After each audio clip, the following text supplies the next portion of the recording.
নমস্কার বন্ধুরা, ডলি রন্ধনশালায় সবাইকে স্বাগত। আর আজকে তোমাদের সাথে শেয়ার করব দারুণ একটা সজনে ডাঁটার রেসিপি।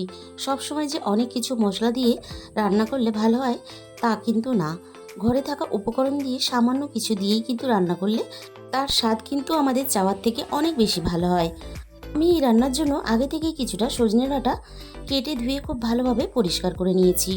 আর এখানে এই রান্নার জন্য নিয়েছি অল্প একটু বেগুনটাও আমি আগে থেকে কেটে ধুয়ে পরিষ্কার করে নিয়েছি। আর এখানে একটা মাঝারি সাইজের আলু এভাবে লম্বা করে কেটে নিয়েছি। আর বন্ধুরা, তোমাদের কাছে আমার অনুরোধ রইল আজকের রেসিপিটা শেষ পর্যন্ত দেখার জন্য। তাহলে রান্নার দিকে যাওয়া যাক। প্রথমে আমি কড়াইয়ের মধ্যে পরিমাণ মতো সর্ষের তেল দিয়ে দিলাম। এবার তেলটা খুব ভালোভাবে গরম হতে কিছুটা আমি বিউলির ডালের বড়ি দিয়ে দিলাম। বড়িগুলো খুব ভালোভাবে নাড়াচাড়া করে আমি একটু লালচে করে ভেজে নেব। তবে এই রান্নাতে তোমরা কিন্তু যে কোনো ডালেরই বড়ি ব্যবহার করতে পারবে। বড়িগুলো আমার খুব ভালোভাবে ভাজা হয়ে গেছে। এবার সমস্ত বড়িগুলো আমি তেলে থেকে ছেঁকে তুলে নেব। এবার আমি ওই একই তেলের মধ্যে আরও 1 চামচ পরিমাণ তেল যোগ করে দিলাম। তেলটা আমি আবারও খুব ভালোভাবে গরম করে নিয়ে কেটে রাখা সমস্ত আলুগুলো দিয়ে দিলাম। এবার আমি আলুর মধ্যে স্বাদ মতো লবণ দিয়ে দিলাম।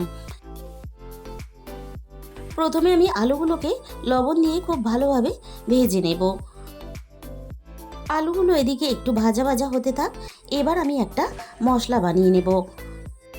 মিক্সির জারের মধ্যে আমি দিয়ে দিলাম একটা ছোট টমেটো কুচি। আর আমি এখানে দিয়ে দেব অল্প একটু আদা কুচি। আর আমি এখানে সাথে দিয়ে দেব অল্প একটু কাজু বাদাম। তোমরা কাজু বাদামের পরিবর্তে ভাজা চীনা বাদামও ব্যবহার করতে পারো। সব কিছু আমি খুব ভালোভাবে একটা পেস্ট বানিয়ে নেব। এখানে দেখো সব কিছু আমি একটা খুব ভালোভাবে মিহি পেস্ট বানিয়ে রেডি করে নিয়েছি। আবারও আমি রান্নার দিকে চলে যাব। আলুটা দেখো ভাজা হয়ে গেছে। এবার সমস্ত আলুগুলো আমি তেলে থেকে ছেঁকে তুলে নেব। এবার ওই একই তেলের মধ্যে আমি ফোড়নে দিয়ে দেব অল্প একটু গোটা জিরে। ফোড়নটা একটু ভাজা ভাজা হয়ে আসার সাথে সাথেই আমি এখানে একটা মাঝারি সাইজের পেঁয়াজ কুচি দিয়ে দিলাম। এবারে আমি ফোড়নের সাথে পেঁয়াজ কুচিটা খুব ভালোভাবে নাড়াচাড়া করে ভেজে নেব। তবে আমি খুব বেশি ভাজবো না, পেঁয়াজটা একটু লালচে হবে আবার নরমও থাকবে, এরকম করে ভেজে নিয়ে কেটে রাখা ডাঁটা আর বেগুনগুলো আমি দিয়ে দিলাম। আর দিয়ে দিলাম এখানে স্বাদ মতো লবণ। এবার আমি ডাঁটা আর বেগুন একসাথে পেঁয়াজের সাথে নাড়াচাড়া করে ভেজে নেব। ডাঁটা আর বেগুন আমি খুব ভালোভাবে এখানে ভেজে রেডি করে নিয়েছি। এবারে আমি এখানে রেডি করা মশলার পেস্টটা দিয়ে দিলাম। আবারও আমি সব কিছু একসাথে নাড়াচাড়া করে খুব ভালোভাবে কষিয়ে নেব। সব কিছু একসাথে কষানোর সাথে সাথে আদা আর টমেটোর কাঁচা গন্ধটাও চলে যাবে।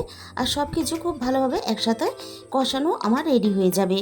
এতে রান্নার সময়টাও কম লাগবে আর রান্নাটাও তাড়াতাড়ি হয়ে যাবে। সব কিছু আমি খুব ভালোভাবে একসাথে কষিয়ে নিয়ে এবারে একে একে মশলা দিয়ে দেব। দিয়ে দিলাম এখানে 1/2 চামচ পরিমাণ হলুদ গুঁড়ো। আর দিয়ে দিলাম এখানে 1/2 চামচ পরিমাণ ঝাল লঙ্কার গুঁড়ো। আর দিয়ে দিলাম এখানে 1/2 চামচ পরিমাণ জিরে গুঁড়ো। আর দিয়ে দেবো এখানে 1/2 চামচ পরিমাণ ধনে গুঁড়ো। আবারও আমি একসাথে খুব ভালোভাবে নাড়াচাড়া করে কষিয়ে নেব। আর সজনে ডাঁটা যেহেতু আমরা অনেক দিন ধরে অনেক রকম রান্না করে খাচ্ছি, তাই এইভাবে একটু ঘুরিয়ে রান্না করলে খেতেও ভালো লাগবে। এখানে এবার ভেজে রাখা আলুগুলো আমি দিয়ে দিলাম। এবার আমি সামান্য পরিমাণ জল দিয়ে দিলাম। এবার আমি ভাজা আলুটা সব কিছুর সাথে নাড়াচাড়া করে খুব ভালোভাবে মিশিয়ে দেব। আর তার সাথে সাথে সব কিছুর সাথে একটু কষিয়েও নেব। আর এইভাবে রান্না করলে ভাতের সাথেও যেমন খেতে ভালো লাগে আর তেমন কিন্তু রুটির সাথেও খেতে ভালো লাগে। সব কিছু আমি খুব ভালোভাবে কষিয়ে নেওয়ার পরে এবারে আমি এখানে প্রয়োজন মতো জল দিয়ে দিলাম, যাতে ডাঁটা আর আলু খুব ভালোভাবে সিদ্ধ হয়। সেরকম করেই আমি এখানে জল দিয়ে দিলাম। জলের পরিমাণটা একটু কম মনে হয়েছিল, তাই আমি আরও একটু জল দিয়ে খুব ভালোভাবে একসাথে নাড়াচাড়া করে মিশিয়ে দিয়ে আমি সব কিছু খুব ভালোভাবে সিদ্ধ হতে দেব। কিছুক্ষণ পরে আবারও আমি নাড়াচাড়া করে একটু দেখে নেব ডাঁটা আর আলু আমার এখানে খুব ভালোভাবে সিদ্ধ হয়েছে কিনা। ডাঁটাগুলো খুব ভালোভাবে সিদ্ধ হয়ে গেছে আর আলুটাও সাথে সাথে খুব ভালোভাবে সিদ্ধ হয়ে গেছে। এবারে আমি এখানে ভেজে রাখা বড়িগুলো দিয়ে দিলাম। বড়িগুলো দিয়ে আমি এখানে একটু নাড়াচাড়া করে মিশিয়ে নিয়ে বড়িগুলো একটু ভিতর থেকে সিদ্ধ হওয়ার জন্য আরও 2 থেকে 3 মিনিট রান্নাটা করে নেব। বড়িগুলো খুব ভালোভাবে সিদ্ধ হয়ে যাওয়ার পরে এখানে আমি অল্প একটু ধনেপাতা কুচি দিয়ে দিলাম। তবে তোমাদের কাছে যদি ধনেপাতা কুচি না থাকে তাহলে দেওয়ার কোনো প্রয়োজন নেই, এমনিতেই কিন্তু খেতে ভালো লাগবে। আর আমাদের এখানে রান্নাটা কিন্তু সম্পূর্ণ রেডি হয়ে গেছে। আর আজকের এই রেসিপিটা ভালো লাগলে প্লিজ একটা ভিডিওতে লাইক করে দিও আর প্রচুর প্রচুর শেয়ার করো। আর যে সমস্ত বন্ধুরা এখনও পর্যন্ত আমার চ্যানেলটাকে সাবস্ক্রাইব করনি, চ্যানেলটাকে সাবস্ক্রাইব করে পাশে থাকার অনুরোধ রইল। আর তোমাদের মূল্যবান সময় দিয়ে আমার এই রেসিপিটা দেখার জন্য তোমাদের সবাইকে অসংখ্য ধন্যবাদ।